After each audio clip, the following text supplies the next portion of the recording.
I'm going to be doing an unboxing and review of the Logitech G710 Plus Blue mechanical gaming keyboard. And don't mind the metal bar, that's just my selfie stick, which is masking taped to the wall so that I can get you an above view of the unboxing. So, let's get to it. The Logitech G710 Plus Blue mechanical gaming keyboard. It is one of my favorite keyboards of all time. The reason that it's the Logitech G710 Plus Blue is because it features Cherry MX blue switches in it. And if you remember from my last video, if you'll notice,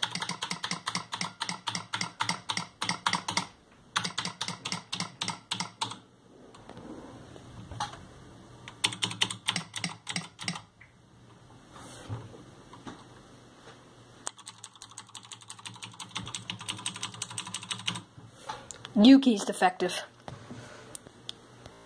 My old one is broken. Well, it was broken. I sent it back for warranty because it had a defective U-key. So this is the new one. It finally shipped, and now I'm going to be able to do an unboxing and review of it. I will soon be doing a review for my mouse, but that'll come later. Right now, we're stuck with the keyboard. So, let's get to the unboxing. There are two different taped flaps, one on either side, and you can remove either one of them. And you may yell at me, why aren't you using an unboxing knife? Well, I like taking the tape off instead, in case I have to rebox it. So, once you get inside, there's another box inside that box. Let me just take that out quick. And here it is. It literally constitutes almost the entire volume of the other box.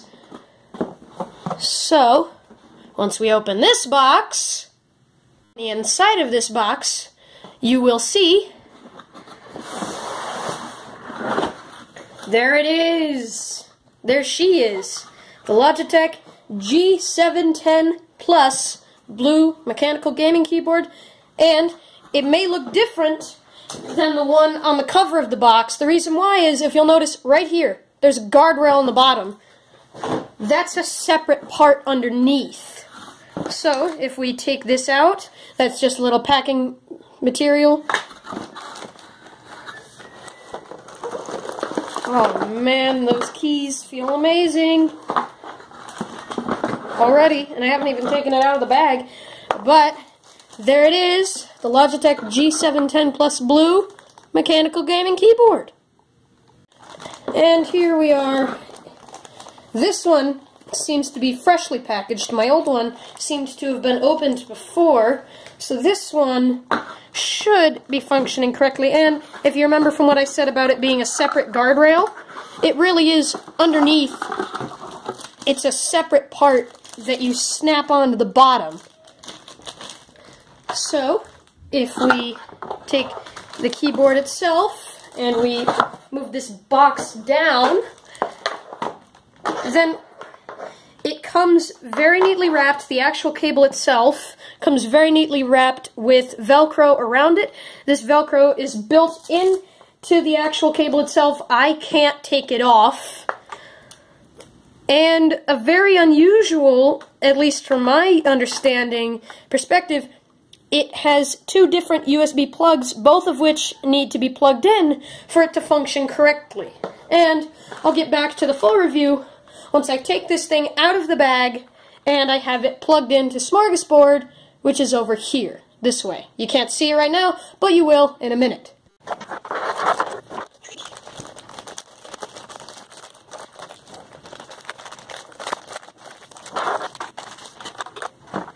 And there it is. The full keyboard itself, which is balancing on that little bit of packing material I mentioned earlier. Now, as I mentioned before, this does feature Cherry MX blue switches, which feel amazing. It does feature backlighting. It is not RGB backlit like many of the gaming keyboards nowadays, but I kind of like it that way because it's a little bit too flashy for me in Smorgasbord, my system. It does feature 6 macro keys on the side, which I'll delve more into later. The WASD keys are custom colored, as well as the arrow keys.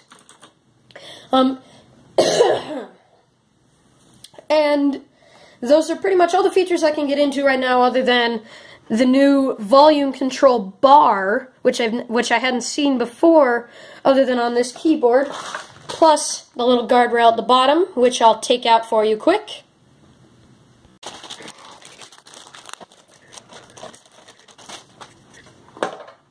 And now, at the bottom, you can see once I have this guardrail out, it really is the guardrail that snaps on to the bottom. If we flip the keyboard over, you'll notice there are two slots, one on the left here, and one on the right here, which correspond to these two little clips on the bottom. If we snap those in quick, now we have a guardrail on the bottom of the keyboard, and it even bends a little, which is useful because this keyboard, if I'm correct, there they are, has clips on the back which prop it upwards a little bit, which is very nice, very ergonomic feeling, and it points the keycaps a little bit more towards you. Now, I'll get started with the review of this very keyboard right here. Keyboard is not fully, well, it is in place here at Smorgasbord with my two unmatched monitors, one large and one small, but once I unwrap the Velcro that is binding this keyboard, once again, in a close-up, it is quite literally wrapped around in almost sewn together around the cable. I can't take it off. I can slide it around. I can slide it around on the cable, move it to different parts of the cable, but I cannot take this Velcro strap off of the cable, which is useful because it means you can't lose it, but if you're going to be showing a lot of your wires, which is unlikely, you're just going to have that ugly little cable wrap on the cable. Now, I will get back to you guys once I have this keyboard fully plugged into Smorgasbord, and I've tested it to make sure that all the keys are fully working. I have the keyboard itself plugged into Smorgasbord. It does have a very long cable that runs out of the back, which should make it from where your keyboard is going to be sitting, whether it's on your Corsair mouse mat like mine, or on something else. It should be long enough to reach almost all PCs that it's going to need to reach, especially gaming PCs. And now that it's plugged in, you'll be able to see the backlighting on these keys themselves. It's very bright. It can be seen in total darkness, which I will show you guys quickly. You will see that I have almost closed both of the blinds in my room, and you can see that the backlighting is very, very bright on this Logitech G710 Plus Blue keyboard, including on the macro keys and pretty much every single key in the actual keyboard, including the LEDs at the top that indicate numlock, caps lock, and whatever the heck the other one is. I don't even know. I think it's scroll lock. Yep, scroll lock. But every single LED on this keyboard is very, very bright. In fact, you can even see they're so bright that they shine in between the crevices in the keycaps themselves. And now, once I test this, I'll get on to the full review of this keyboard. This keyboard fully works, and the lights truly are bright. I have reopened my blinds, and you can still see the LED backlighting, and it still shines in between the crevices and the keycaps. That is truly amazing. And now, I'm going to show you guys how easy it is to configure all of these macro keys in the Logitech gaming software. So, what I'm going to do is I'm going to show you guys how easy it is to configure each one of these macro keys in the Logitech gaming software. So, what I would have to do is right-click any command that's currently in that macro key in the Logitech gaming software. It saved my profiles for these macro keys from the previous keyboard, the one that had the defective key. So what I would do is right-click it, on a sign, and that'll delete the command that's currently on that keyboard. What I would do is I would quite literally just drag any command from this window, and then drop it on top of that key. And now it's going to register anytime I hit that key, this G1 key over here, it's going to register as an E keystroke. So, what I would have to do now is, because I'm currently actually setting this up, because the Control-Alt-Delete is what I want to be on this G1 key, except that's not on it right now. It was on it before, but I'm showing you guys an example. What I would do, because that's not an existing command, what I would do is, I would hit plus right here, and then this is just a single keystroke. What I would do is I would use multi-key, I would hit multi-key, then I would name it Control-Alt-Delete, and now I would hit start recording. And now, what it's going to do is it's going to register any keystrokes that I make on this keyboard as a keystroke in that window that it's going to register as this key. So what I would do is hold Control, hold Alt, and hold Delete. And you might notice the screen just went blank because it pulled up the Task Manager Control-Alt-Delete window. Now, if we go back, notice it saved each one of those keystrokes. Now hit stop recording, and then hit OK. And now, if I drag and drop this command that I just created, it now registers, and watch this, I'm going to hit this key. Notice the screen went blank? That's because when I hit that key, it registered as a Control-Alt-Delete keystroke. And that is just how easy it is to configure the macro keys in the Logitech gaming software. Now, on to the pros and cons of this keyboard. The pros, obviously, it has these macro keys on the side, which I just showed you guys how to configure. It has backlighting for seeing in the dark. And it has this really cool volume bar, which it quite literally, look at that. That's the Windows soundbar. Sorry, it's super blurry, but you can see it. And I can increase the sensitivity of that if I want in the Logitech gaming software, I think. Now, on to the cons, which aren't that many.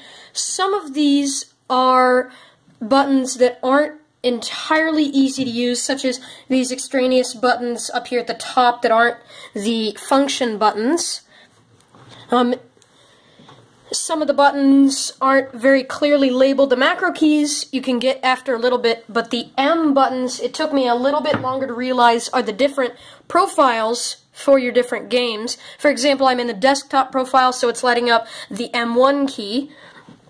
And the travel distance, albeit being very nice, it has a nice feeling key switch, the travel distance is a little bit far,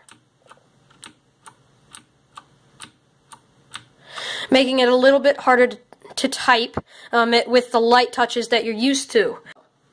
On the keys themselves, if I zoom in a little bit, you will notice that this is the size of my average fingernail compared to the actual keys themselves. You'll notice that the keyboard itself is quite large.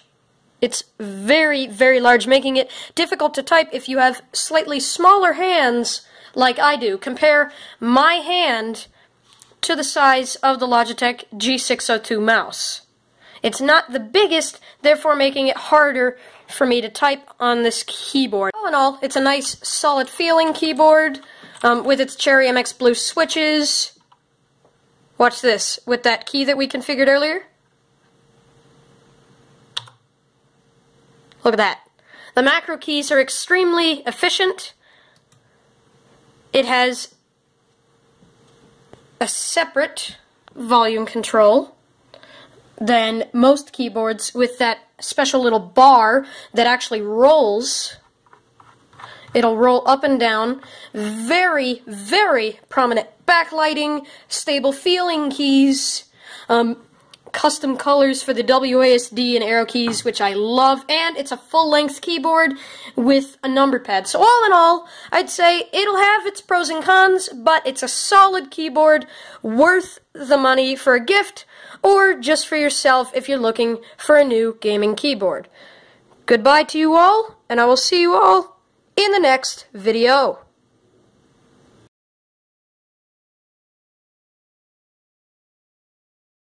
And now it just pulled up the actual Control-Delete menu.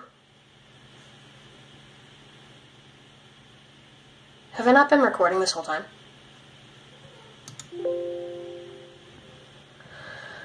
Oh, I haven't been recording this whole time! God dang it! Bye, old wireless Logitech office keyboard that I was using. Well, my old one shipped back. Hello? G710 plus blue.